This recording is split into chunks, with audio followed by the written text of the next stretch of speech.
है कि आप देखेंगे, जैसे कहा जाए कि अगर इंसान की आमदनी बढ़ेगी तो उसकी जीवन अच्छे से चलेगा। मतलब उसका जब इंसान की आमदनी बढ़ेगी तो उसका जीवन स्तर, फिर लिविंग स्टाइल बढ़ेगा। तो इसमें है ना कि व्याख्या किया जा रहा है, जीवन स्तर बढ़ा तो उसका सॉरी आमदनी बढ़े तो उसका जीवन स्तर बढ़ा। ये हर केस में नहीं होता है अच्छा, किसी की आमदनी अच्छी भी हो सकती है तो जीवन स्तर बढ़े या ना बढ़े ये नहीं, पर ये ज्यादातर संभव है। ये एक हाइपोथेसिस। फिर एक एग्जांपल के तौर पर आप और ले लीजिए कि थोड़ा सा आप समझने के हिसाब से समझिएगा, अन्यथा मत लीजिए, कि जब पुरुष ज्यादा प्रेम करेंगे, ठीक है ना, तो महिलाएं उनको ज्यादा स्वादिष्ट भोजन बना के देंगी। इसका उल्टा भी हो सकता है कि जब महिलाएं स्वादिष्ट भोजन बना के देंगी तो पुरुष ज्यादा प्रेम करेंगे, प्रेम ज्यादा लुटाएंगे और ज्यादा समय देंगे। ये हाइपोथेसिस है। ये कैसे हम लोग व्याख्यात्मक की बात कर ले, ठीक है। बाकी आप लोग इसका अन्यथा मत लीजिएगा। सभी पुरुष सभी महिलाएं सब बढ़िया हैं खाने पीने से। इसका ये नहीं कि केवल महिलाएं खाने पीने से ही प्रेम पाती हैं, नहीं, ठीक है। बहुत सारे आजकल तो सब बराबर, ठीक है। तो एग्जाम्पल के तौर पर हमने व्याख्यात्मक में देखा। इसमें यह है कारण और कारण और कार्य का सिद्धांत काम करता है। कारण के कारण नया कार्य उत्पन्न होता है। तीन तरीके से हम लोगों ने इसको देखा। एक आता है शून्य या फिर रिक्त हाइपोथेसिस। रिक्त हाइपोथेसिस का ये मतलब है कि इसके प्रतिपादक एक है R A Fisher. R A Fisher है। इसमें क्या होता है, ये मान के चलते हैं कि जिनके चरों के बीच में अध्ययन हम कर रहे हैं वो कोई संबंध ही नहीं, जिनका हम अध्ययन कर रहे हैं वो कोई संबंध ही नहीं है। एग्जाम्पल के तौर पर आप अगर देखें कि आम प्रचलन क्या है कि कोचिंग में स्टूडेंट में सुधार आता है। ये है प्रचलन कि अगर बच्चा कोचिंग करेगा तो सुधार आता है। लेकिन नल हाइपोथेसिस, शून्य हाइपोथेसिस ये कहता है कि कोई सुधार आता ही नहीं, मतलब वैसा का वैसा ही स्टूडेंट है, ठीक है। अब ये फिर कैसे क्लियर होता है, तो उसमें डाटा निकाला जाता है, ये रिकॉर्ड निकाला जाता है, उसके बाद मैच कराया जाता है कि हाँ बच्चा हुआ है नहीं, सुधरा है कि नहीं। तो इस तरह नल हाइपोथेसिस। नल हाइपोथेसिस में थोड़ा सा एक नोट आप डाउन कर लेंगे कि नोट में क्या है, यदि शून्य है, ठीक है, यदि शून्य हाइपोथेसिस को अस्वीकार किया जाए, मतलब ना माना जाए, तो वह वैकल्पिक हाइपोथेसिस को स्वीकार करेगा। सिंपल था। शून्य हाइपोथेसिस नहीं स्वीकार किया गया तो वैकल्पिक हाइपोथेसिस वहां पर स्वीकार किया जाता है अपने आप, ठीक है। एग्जाम्पल के तौर पर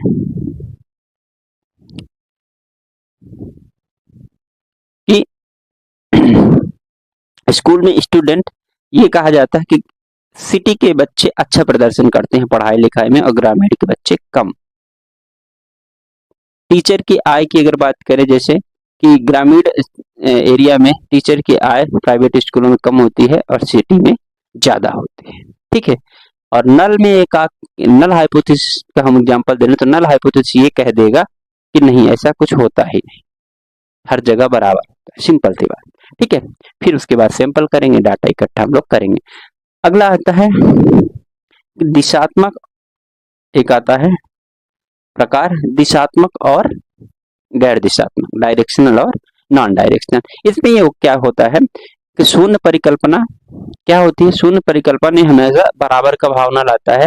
और दिशात्मक में ये होता है कि इसमें वैल्यू कुछ बता दिया जाता है, जैसे कि शहरी छात्र 10% ज्यादा होशियार होते हैं ग्रामीण छात्रों से। ऐसा होता नहीं, पर मैं बता रहा हूँ कि सारे छात्र 10% होशियार होते हैं ग्रामीण छात्र। इसमें डाटा हमेशा लेस देन, ग्रेटर देन, ये सारे सिंबल यूज किए जाते हैं, ठीक है। फिर ये डायरेक्शनल की बात कर रहा हूँ। दिशात्मक, गैर दिशात्मक एक हाइपोथेसिस होता है। तो गैर दिशात्मक हाइपोथेसिस में ये होता है कि वो केवल इतना कहता है कि शहरी छात्रों पे ग्रामीण छात्रों पे अंतर होता है। वो ये नहीं कहेगा कितना कहेगा, केवल अंतर बताएगा। ये है। तो हम लोगों ने 4 तरीके से बात किया, वर्णनात्मक, सापेक्ष, व्याख्यात्मक, शून्य और डायरेक्शनल, नॉन डायरेक्शनल। ओके, फिर हम लोग आते हैं थोड़ा सा सैंपल की बात कर लेंगे। किसकी? सैंपल, सिंपल, सैंपलिंग मतलब न्यादर्श। सैंपलिंग क्या है?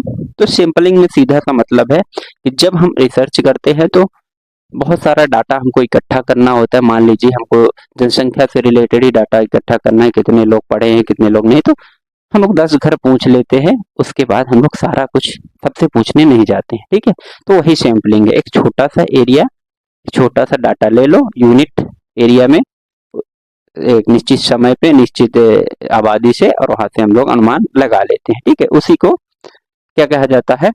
अब सैंपलिंग कहा जाता है। सैंपलिंग में दो तरीके से मेन सैंपलिंग होता है। देखिए, सैंपलिंग सैंपलिंग दो होता है, क्वांटिटेटिव प्रोबेबिलिटी, और एक आपका होता है non probability, sorry non probability. इसमें अंतर समझिएगा। सैंपलिंग में प्रोबेबिलिटी सैंपलिंग और नॉन प्रोबेबिलिटी सैंपलिंग, ये आप इसमें समझिएगा। प्राय इसमें प्रोबेबिलिटी की तरफ अगर देखा जाए तो इसमें क्या कहा जाता है, कभी भी रैंडम सैंपल ले लिया जाता है, कभी भी कहीं भी रैंडम। और नॉन प्रोबेबिलिटी में क्या होता है, उसमें एक क्राइटेरिया निश्चित किया जाता है। रैंडम सैंपलिंग मतलब क्लास में बच्चे अगर पढ़ रहे हैं, आप उठा लिए कि भाई तुमसे पूछ लिए कि तुम क्रिकेट खेलते हो, तो दो चार लोग बताए तो उस आधार पे कह दिया जाता है कि ज्यादातर बच्चे क्रिकेट खेलते हैं। और रैंडम सैंपलिंग में ये कहा सॉरी दूसरे वाले नॉन प्रोबेबिलिटी में ये कहा जाता है कि जो बच्चा 5 फुट से ज्यादा हो ये क्रिकेट खेलता है, तो दो चार बच्चे निकलेंगे, तो वो क्राइटेरिया डिसाइड कर दिया, सिंपल सी बात। अब random selection, random probability sampling में ये होता है कि 4 प्रकार के होते हैं।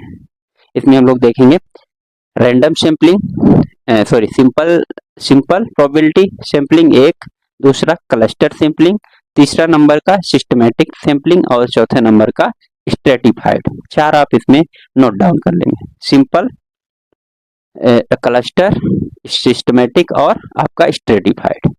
उधर नॉन प्रोबेबिलिटी सैंपलिंग के अगर प्रकार की हम लोग बात करेंगे तो उसमें क्राइटेरिया डिसाइड होता है, हम सब लोग को देख कन्वेंशनल होता है वो एक, दूसरा उसमें जजमेंटल होता है, तीसरा होता है क्वांट सैंपलिंग होता है, चौथा होता है आपका स्नोबॉल।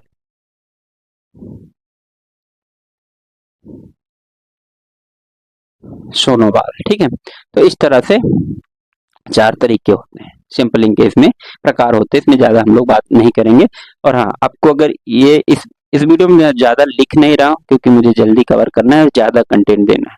पिछले हम लोगों ने 2 महीने पहले आप लोग देखेंगे, प्लेलिस्ट में जाएंगे, एमपी सेट का paper, MP set UGC net का पेपर 1 का हमने वीडियो डाल रखा, वहां भी टीचिंग एप्टीट्यूड का पूरा लेक्चर है, ऐसे ही मैराथन क्लास, उसमें मैंने लिख लिख के बहुत अच्छे से पढ़ाया हुआ, वहां पे आप देख सकते हैं, ठीक है।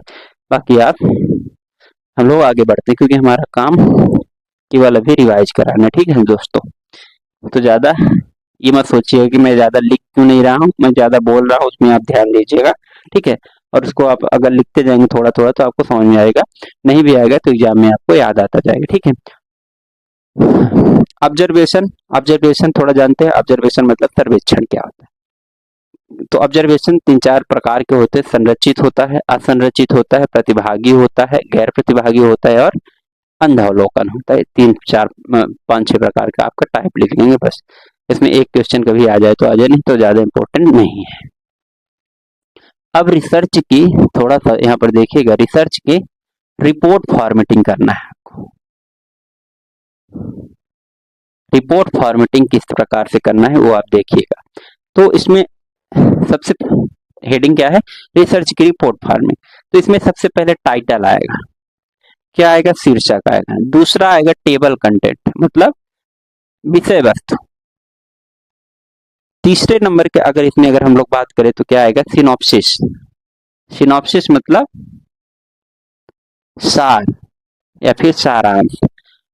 फिर क्या आएगा, सिनॉप्सिस के बाद आपका वो, ये आपका 3 चीजें जो है, प्रारंभिक प्रारंभिक स्टेज है किसका, रिसर्च रिपोर्ट का फॉर्मेटिंग करने पर। फिर मेन बॉडी में क्या क्या आएगा, मेन बॉडी पर आपका आएगा नंबर 1 में इंट्रोडक्शन या फिर परिचय, दूसरे नंबर आपका साहित्य समीक्षा, देखिए मैं लिख देता हूं मेन बॉडी पे इंट्रो, लिटरेचर रिव्यू साहित्य समीक्षा, ठीक है। तीसरा इंट्रोडक्शन का क्या आप हिंदी में लिखेंगे, परिचय, साहित्य समीक्षा। उसके बाद फिर आता है क्रिया विधि, क्रिया विधि मतलब प्रोसेस, ठीक है। फिर आता है आपका रिजल्ट, विचार और निष्कर्ष, रिजल्ट, विचार और लास्ट में आपका आता है निष्कर्ष, ठीक है। ये आपका यहाँ पर कंप्लीट होता है रिसर्च के रिपोर्ट की फॉर्मेटिंग किस प्रकार किया जाता है। टाइटल बनाएंगे, टेबल कंटेंट, सिनॉप्सिस, ये प्रारंभिक उसका स्टेज होता है। इंट्रो रहेगा, लिटरेचर रिव्यू, क्रिया विधि, ये आपका रिजल्ट रहेगा, फिर आपका विचार रहेगा, आपका निष्कर्ष होगा। इस तरह से आपके सैंपलिंग के फॉर्मेटिंग आप लोग कर लेंगे, ठीक है। पूरक सामग्री क्या है, हाँ इसमें ये भी देख लेगा, ठीक है ना। ये होगा प्रारंभिक मेन बॉडी, तीसरा होगा पूरक सामग्री मतलब सप्लीमेंट्री मटेरियल क्या क्या रहेगा।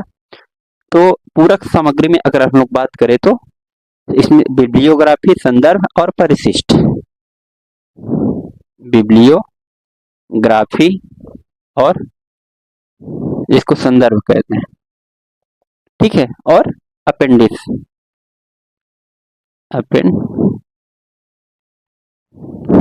अपेंडाइसिस, अपेंडाइसिस इसको परिशिष्ट कहते हैं। ये आपका पूरक सामग्री है, प्रारंभिक, ठीक है। दूसरे बात इसका मुख्य या फिर मेन बॉडी, तीसरा आपका पूरक सामग्री। ये आपका रिसर्च की पूरी फॉर्मेटिंग रहेगी इस प्रकार से, ठीक है ना। अब आता है अगला, हम लोग अगर बात करें रिसर्च में और क्या बचता है,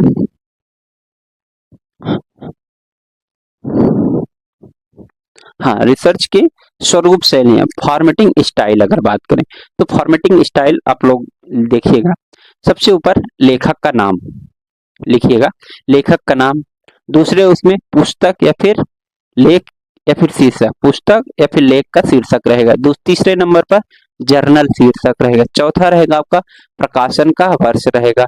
पांचवा आपका प्रकाशन रहेगा। छठा आपका रहेगा प्रकाशन का स्थान और लास्ट में आपका पृष्ठ संख्या। इस तरह से क्या रहेगा, फॉर्मेटिंग स्टाइल रहता है। फॉर्मेटिंग स्टाइल दो संस्थाओं द्वारा, जैसे एपीए अमेरिकन साइकोलॉजिकल एसोसिएशन और एक एमएलए होता है मॉडर्न लैंग्वेज एसोसिएशन, इनके द्वारा डिसाइड किया जाता है, ठीक है। फिर अब कुछ टर्म आएंगे, जैसे कुछ शब्दावलियां आएंगे जो इंपॉर्टेंट है। डिसर्टेशन एंड थीसिस, इसमें अंतर क्या है, देखिए डिसर्टेशन और थीसिस को समझने से पहले ये हम समझेंगे इनका हिंदी में शोध निबंध डिसर्टेशन को कहते हैं और थीसिस को क्या कहते हैं, शोध प्रबंध। ओके, निबंध प्रबंध, डिसर्टेशन निबंध, थीसिस